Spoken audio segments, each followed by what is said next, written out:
Date is Monday, April 28th, 2025, and the location is my apartment home in urban Honolulu, Hawaii. I know next to nothing about almost everything. That's my story, and I'm sticking to it. I admit it. That said, as far as I can tell, the only thing white people are superior at is creating more white people.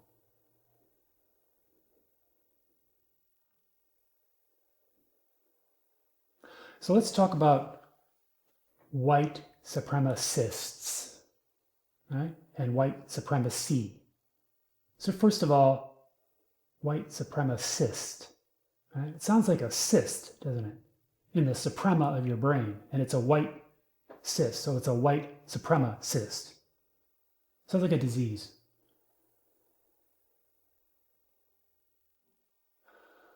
Now, guess what? White supremacists were a big part of the coalition that got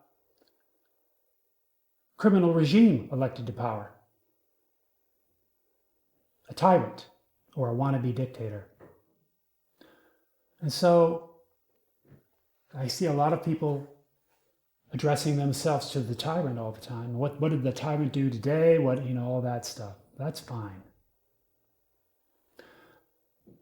But how did he get into power in the first place? He got into power because he managed to attract to himself a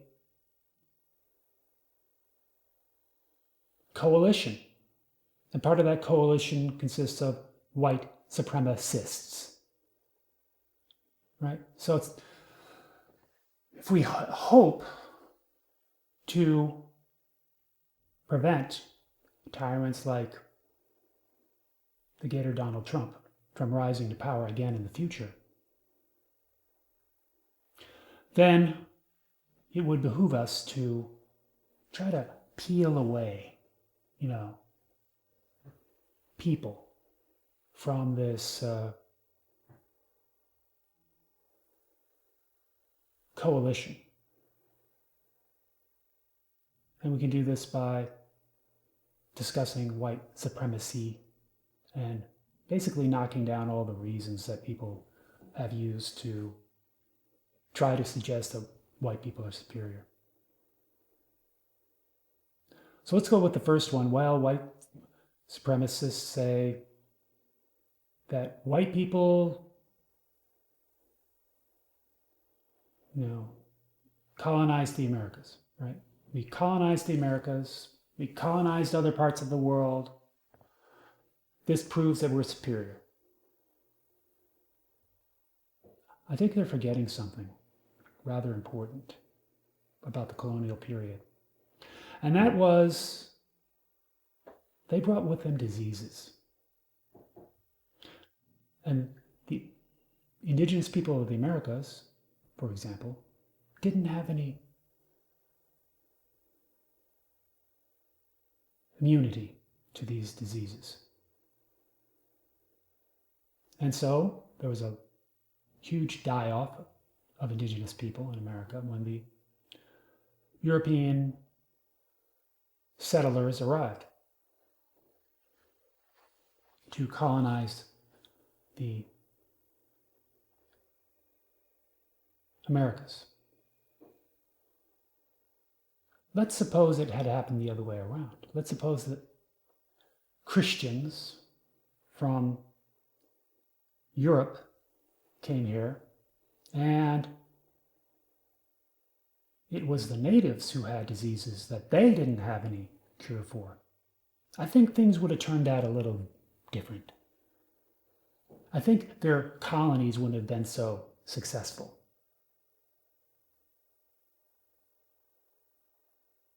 So does having a disease that wipes out the competition, does that make you superior?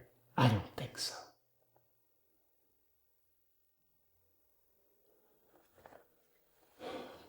According to scientists, and I believe in the value of truths, scientists say essentially that there are two genes that are principally involved in determining skin color. And just 2 little mutations in these genes can render skin color that is light, like white people have, right? By the way, I've never seen a white person before. They're kind of more like a tan or a beige, or there might be some parts of their body that are actually white, but I haven't really noticed anybody like that. That's completely white. They got some kind of color to them. Pink, a lot of times, is in there. And kind of tan or beige.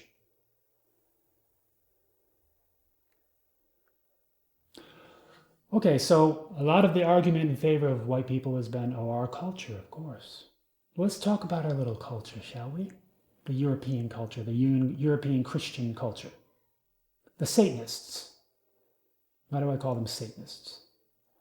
Because they believe in a pessimistic myth. The pessimistic myth is an evil entity rules over the earth, right? This is what they believe.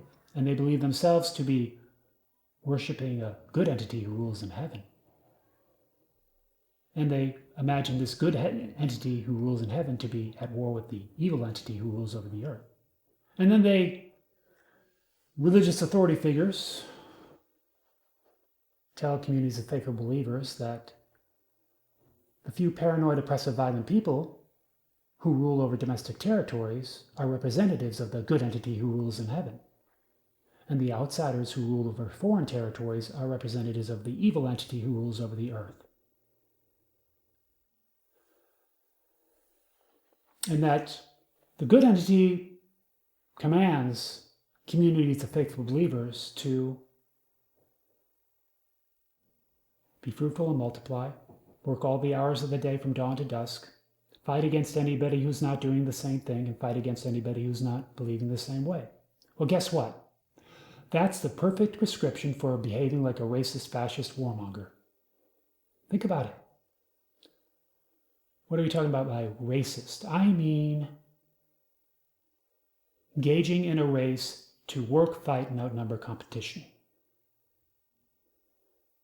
A race against whoever it is that is perceived to be competition. In the case of white supremacists,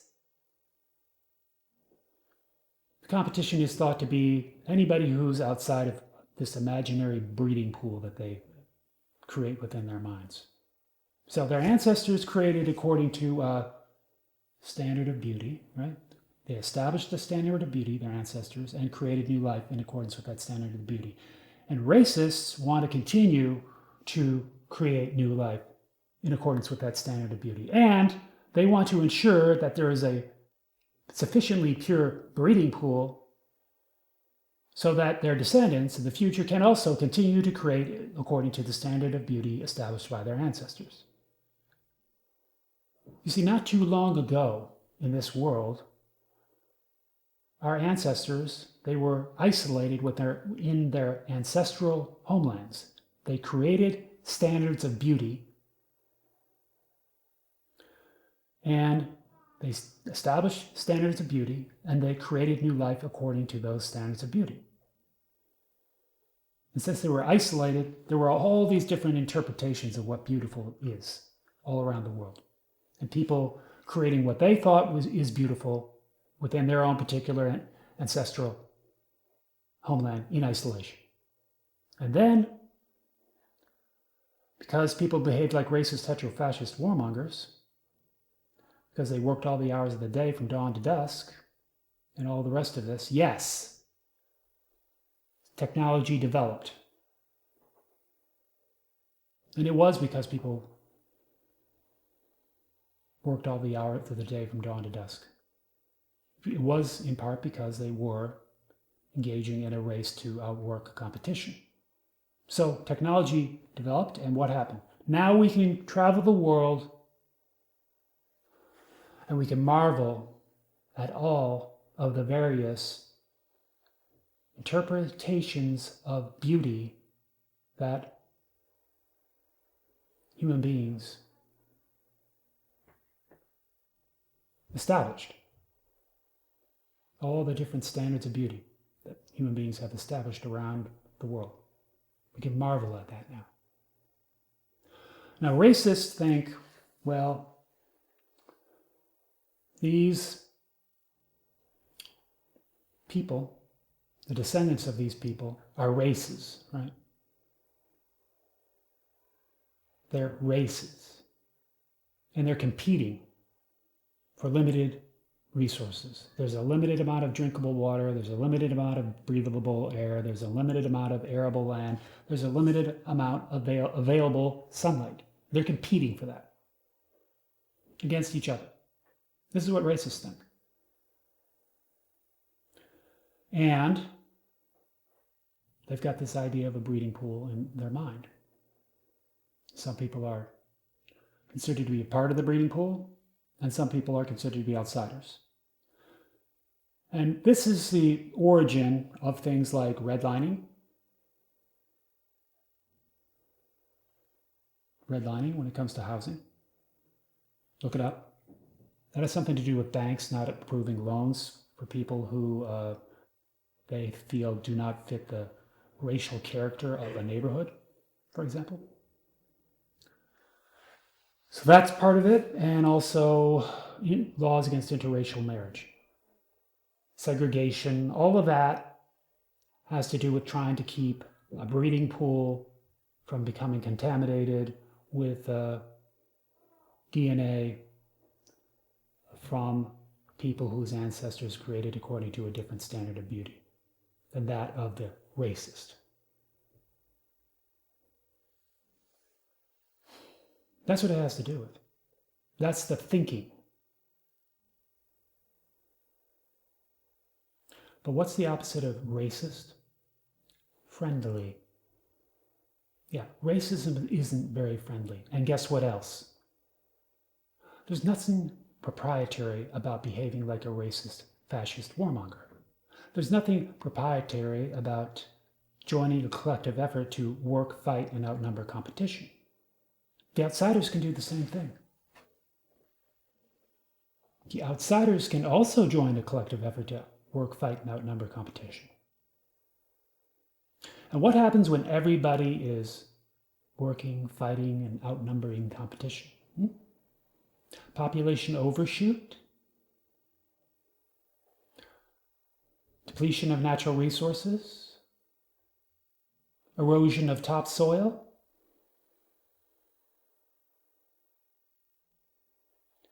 Pollution? Abrupt climate change? Habitat loss? Wars and rumors of wars? Is that what happens? Explain to me now how that makes white people superior. Superior at doing what? Bringing about human extinction? See, we need to rethink our values here.